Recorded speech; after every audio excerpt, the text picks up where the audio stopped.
Teni Polri geram, kejahatan Jenderal OPM Undius Kogoya ancam tembak Bupati dan teror Paniai Intan Jaya. Pasukan Teni Polri yang tergabung dalam Satgas Operasi Damai Cartens menembak satu anggota KKB pimpinan Undius Kogoya saat membakar 12 kios dan gedung sekolah di Paniai Timur, Papua Tengah. Kini sudah 5 anggota OPM pimpinan Undius Kogoya yang ditembak dan sebagian menyerahkan diri. Namun, tangan kanan Undius Kogoya, Basoka Lawia, ditembak mati saat membakar 12 kios pertokohan dan sekolah PAUD, SD dan SMP, Selasa 21/5 malam. Diketahui Undius merupakan Jenderal OPM paling diburu pasukan elit Teni Polri karena menembak pesawat di awal April lalu, membakar rumah anggota DPRD Intan Jaya, mengancam akan menembak setiap pesawat yang lewat di bandara kawasan Intan Jaya.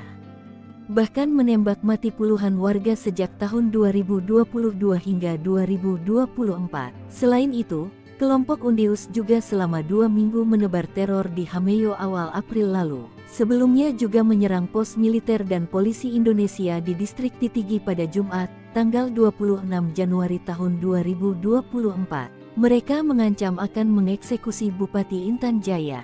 Sementara pada tanggal 1 Mei lalu, mereka juga membakar SD Impres dan mengancam akan membumi hanguskan Homeo, namun dipukul mundur pasukan Habema. Terusir dari Homeo, mereka kemudian menyeberang ke Paniai, membakar sekolah PAUD, SD, dan SMP dan SMA milik Yayasan YPPGI Kepaskopo, lalu membakar 12 pertokoan dan membuat teror sehingga guru dan para murid ketakutan. Pada Rabu tanggal 22 Mei tahun 2024 sekitar pukul 5.45 waktu Indonesia Timur, satu anggota KKB tersebut ditemukan dalam kondisi luka berat yang berada di gat atau parit TKP pembakaran kios, kata Kabid Humas Polda Papua Kombes Pol Ignatius Beni Adi Prabowo melalui rilis pers yang diterima Tribun Tanda Hubung Papua.com. Sementara itu, Kapolres Paniai, AKBP Abdus Syukur Velani, mengatakan situasi Kamtipmas di Kabupaten Paniai sudah berangsur pulih,